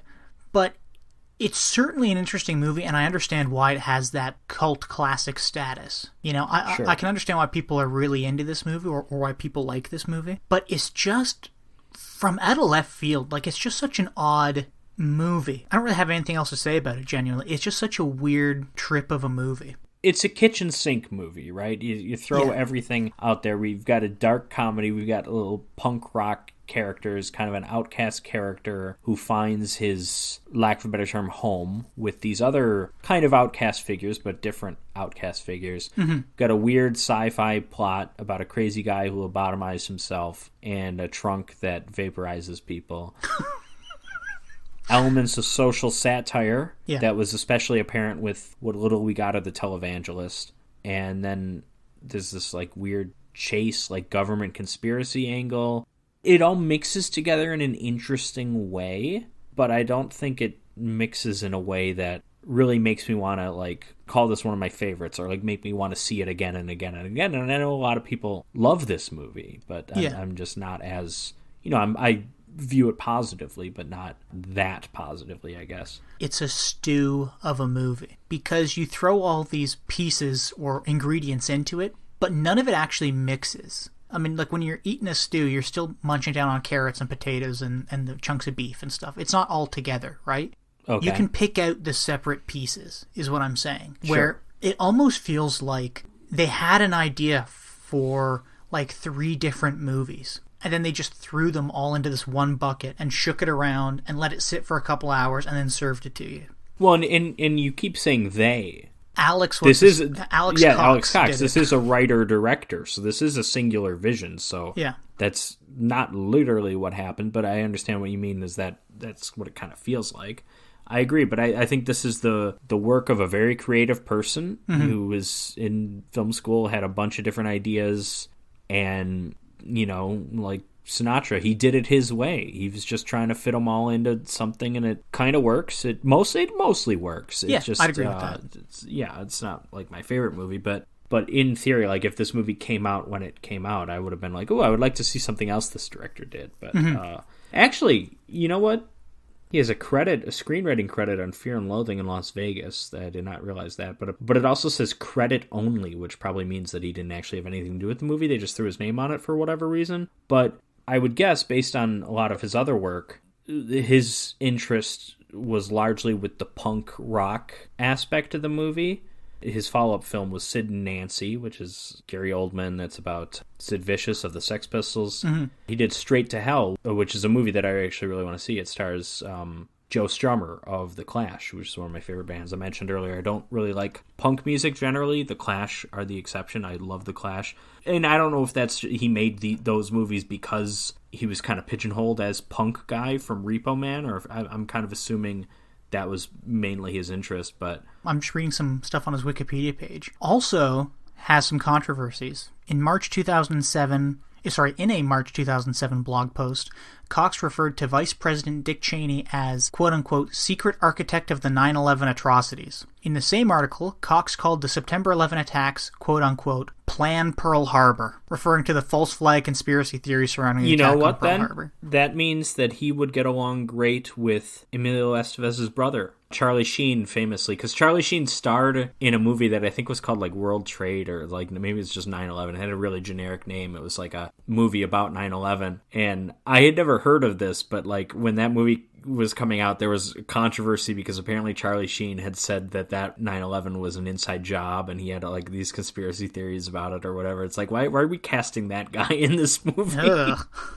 I'm gonna look up that movie, because that, if I'm not mistaken, that had like the funniest poster I've ever seen, because it looked like, you know, a lot of those like modern, you know, recent Bruce Willis movies. Oh no! Posters just that's what it looked like. It looked like a fake movie. By the way, well, you know what else looks like a fake movie? Repo Chick. Repo Chick is the name of... Yeah, if you just look at the cover, it's like a woman in a short dress holding a pistol. Yeah, 9/11, the last movie Charlie Sheen was in, came out in 2017, right before he went off the deep end, or maybe right around the time.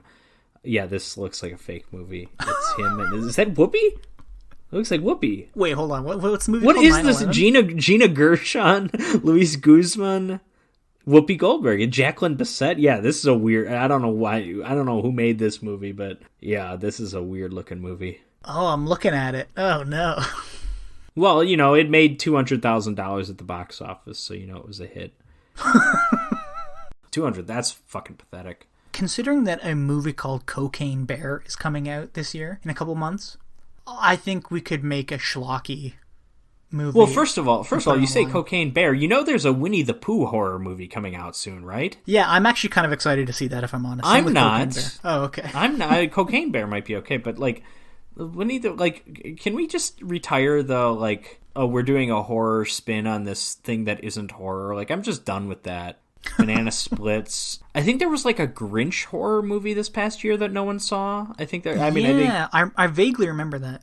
I'm just done with this crap. Like, can we get some creativity, please? No, I kind of agree, but I do want to see the Winnie the Pooh one. There's a Fantasy Island horror movie. Like, fuck's sake. Was it really?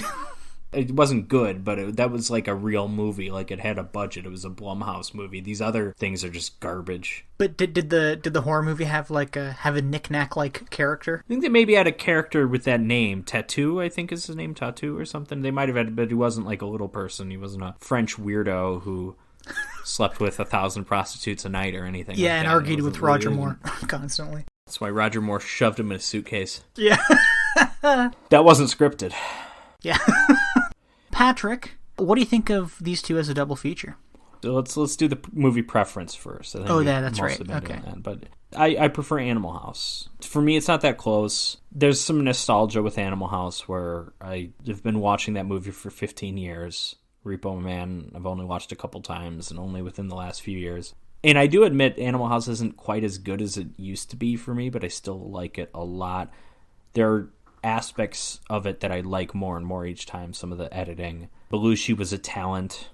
Seeing him, he didn't make too many movies, obviously, so it's nice to see him utilized so well in at least one really good one. So that's my thought. It's a relatively easy decision for me. Jim, which of these two movies do you prefer? I think I preferred Repo Man more, but that's from like a biased opinion because I like old cars. I have an old car. Like, why do you is it just the cars? Is that what you're No. I mean, like, I like the comedy involved. I'm a big fan of old-timey parade floats, so, that last scene of Animal House really got me going. Animal House, though, I genuinely found it funny, and I did genuinely laugh out loud a couple times watching it. Whereas with Repo Man, I think the comedy was, I don't want to say it was more intellectual, but it was more definitely deadpan, higher brow. Certainly. Well, yeah. But deadpan, intellectual, less juvenile, I think. You don't have to say it's... But yeah, so I'd go with Repo Man. But yeah, so Jim, how do you think this stacks up as a drive-in double feature?